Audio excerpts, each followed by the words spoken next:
Hi, welcome to your pre-assessment for forestry machine operators base machine. My name's Sarah Chapman, I'm from MJ Woodland Services, and this is a series of videos to help you pass your MPTC forestry machine operators base machine assessment. To do that today, I'm joined by Michael Crutchley here. Hi. From MJ Woodland Services. He's an accredited Lantra training provider and an accredited MPTC FMO assessor. Plus, he's active in the job as a forestry contractor for over 20 years, so he's very experienced and he'll be sharing his knowledge today with us. These videos wouldn't be possible without the support from an innovative training scheme called Forestry Focused Future. Plus, Callum Campbell of Forestry Services Limited from Mahuncleth has allowed us to use his Ponce today and his site. These videos are not a replacement for formal training. They're here to guide you and assist you to pass your assessment, but formal training should always be sought first. In this section of the video, we'll be going to dealing with the checks for the hydraulics, the batteries, the engine, the cooling system, and your cab controls. So I'll hand over to Mike now, who'll start off. Okay, first thing we do, safety, keys in the pocket, isolator off so the machine can't run and anyone use it while we're not wanting them to. Okay, and then we'll go around the other side now and we'll look at the battery. Is there any special PPE you need? Got my gloves on. So just your PPE should be relevant to anything that you're checking or the substances you're using, like hydraulic oil. Yeah, okay. Cool. So we're looking at the batteries then. They are bolted down nice and tight, can't move around. Looking at the wires, they are covered. The terminals have got covers on them. Actually look at the terminals themselves, make sure they're not corroded. If they were corroded, we clean them with some hot water, just wash it all off. Afterwards, make sure they're all connected firmly, cover them in petroleum jelly. Careful that don't create sparks by probably taking jump leads on and off. Other reasons they could explode is the alternator is overcharging them, people grinding nearby, things like that. And then again, when we've finished, make sure that they actually are tight, and every now and then just check the fluid levels in the batteries if they've got ones where you can check them. Well, next we'll check the coolant system, because what we know is obviously don't want this machine overheating, so things we want to look at is the screen's clean, radiator fins aren't blocked. Potentially the actual core of the radiator could be blocked. That might be another reason for overheating. Other important check, we've got the coolant bottle here. Make sure we've actually got good coolant in it up to the right level. Other reason it may overheat, we can check, is the fan belt, which we look down inside there. See, that's still nice and tight, and the fan's actually got blades on it. And then the other reason it might overheat is the thermostat could be jammed, or the water pump is failing. So that's the coolant side check. It's part of the daily check, so then we want to be looking at the hydraulic pipes, looking for the condition. This is a fairly fresh machine, so we haven't got any abraded pipes, there's no cracking, no obvious signs of leaks. If we did have a leak, never put your hand directly on the pipe, use a piece of card. The reason being, high pressure hydraulic will come out, pierce the skin, and it won't lubricate your heart. You'll be dead, or at least in a lot of pain. So if we've got a leak, we want to change the pipe. First thing we want to do, turn the engine off. Well, first of all, we want to actually rest the machine down, then we turn the engine off. If we have a vacuum system on it, we'll operate the vacuum system. If not, we'll release the pressure whatever way we can, perhaps just wobbling the controls, make sure the pressure's out the system. So machine pressure's out the system, then we can think about taking the pipe off. For that, we'll need to put the spill kit down. So we've got our spill kit. We'll take a towel out of this. So the tools you'll need for the job of replacing, something to catch the excess oil, handy jug, whatever you can find.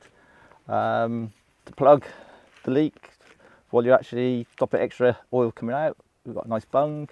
Alternatively, put caps over the end. And we're not going to need just one spanner, we're going to need 2 spanners. Okay, so then we take the pipe off, and we're going to have to replace it with a replacement pipe. What you've got to be careful of again, with hydraulic systems, the biggest cause of death is contamination. So either have the capped ends, because if you don't have capped ends, all sorts of stuff will go up inside them. So yeah, keep the pipes clean. But then the new pipe, it's going to be, it will have to be obviously the right length. You'll have to have the right fitting on the end, because there are more than one type of fitting, so it's got to fit again.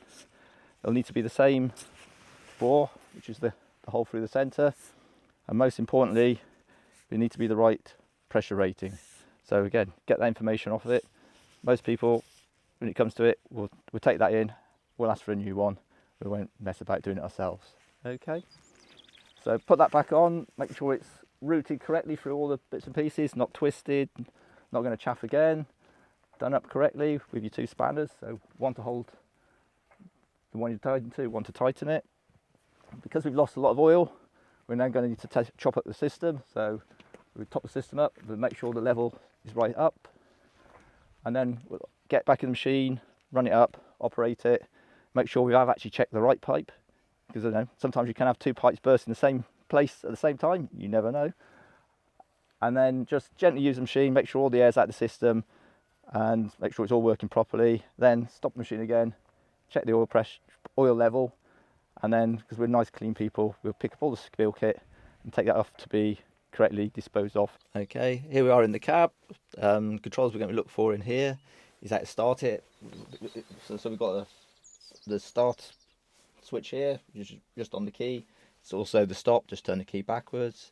If you want an emergency stop next to it, big red button, press that, tops everything off. And then we've got the hydraulic controls for the crane here, just the little levers. Got the diff lock here, forward and reverse.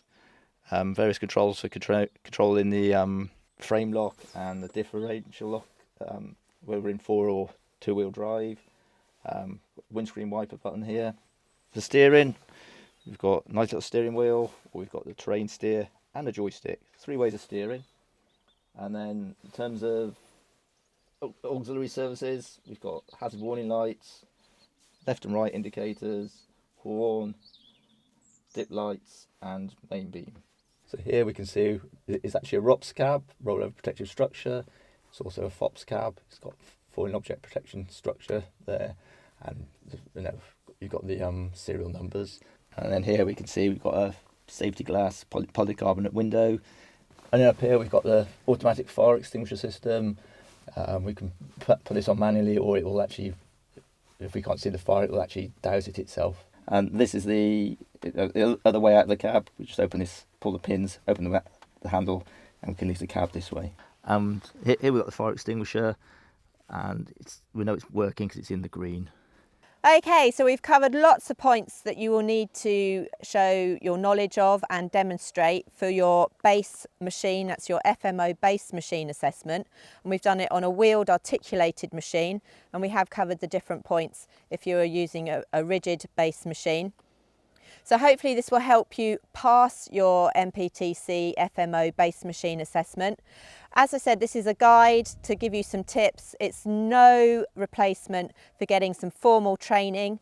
And most importantly, read your MPTC FMO qualification guidance, which should be given to you before your assessment by the company that's registered the assessments for you. We wish you the best of luck. Other guides to look at are the FISA guides again, which we've mentioned previously. So thanks, Mike, for your expert knowledge today. It's been a pleasure. If you have any questions, as I say, ask your training provider, or you can always contact us, and we're the MJ Woodland Services.